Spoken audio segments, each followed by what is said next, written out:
രാഹുൽ മാങ്കൂട്ടത്തിനെതിരെ പോലീസിലേക്ക് പരാതി എത്തിയിരിക്കുന്നു എന്നുള്ളതാണ്. എറണാകുളം സെൻട്രൽ പോലീസ് സ്റ്റേഷനിലേക്കാണ് പരാതി എത്തിയിരിക്കുന്നത്. പരാതിക്കാരൻ്റെ അഭിഭാഷകനായ ഷിൻഡോ എന്ന വ്യക്തിയാണ്. ഇയാളാണ് പരാതിയുമായി ഇപ്പോൾ പോലീസിനെ സമീപിച്ചിരിക്കുന്നത്.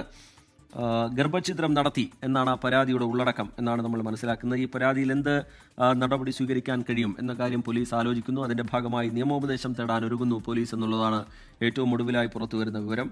നേരത്തെ രാഹുൽ മാങ്കൂട്ടത്തിൽ മാധ്യമങ്ങളെ കാണുന്ന ഘട്ടത്തിലൊക്കെ ആവർത്തിച്ച് വ്യക്തമാക്കിയത് തനിക്കെതിരെ യാതൊരു തരത്തിലുള്ള പരാതിയും ഒരു പോലീസ് സ്റ്റേഷനിലും ഇല്ല എന്നുള്ളതാണ്. പക്ഷേ ഇപ്പോൾ ഈ പരാതിയുമായി ബന്ധപ്പെട്ട് പുറത്തു വരുന്ന വിവരങ്ങളാണെങ്കിൽ അത് പുറത്തുനിന്ന് ഒരാൾ നൽകുന്ന പരാതിയാണ്. അതിലെന്ത് നടപടി സ്വീകരിക്കാൻ കഴിയും എന്നുള്ള കാര്യം പോലീസിന് തുടർന്ന് ആലോചിക്കേണ്ടതുണ്ട്. അതിന്റെ ഭാഗമായാണ് ഇപ്പോൾ നിയമോപദേശം തേടിയത് എന്നാണ് നമ്മൾ മനസ്സിലാക്കുന്നത്.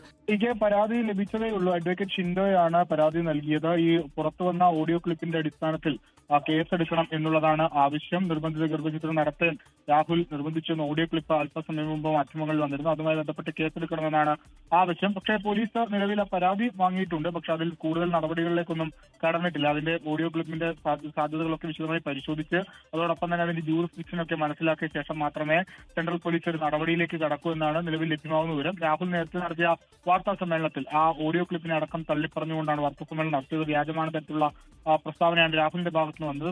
സ്വാഭാവികമായി അതിലൊരു വിശദമായ അന്വേഷണം പോലീസ് നടത്തും. അതിനുശേഷമായിരിക്കും ബാക്കി കാര്യങ്ങളിലേക്ക് നടക്കുക.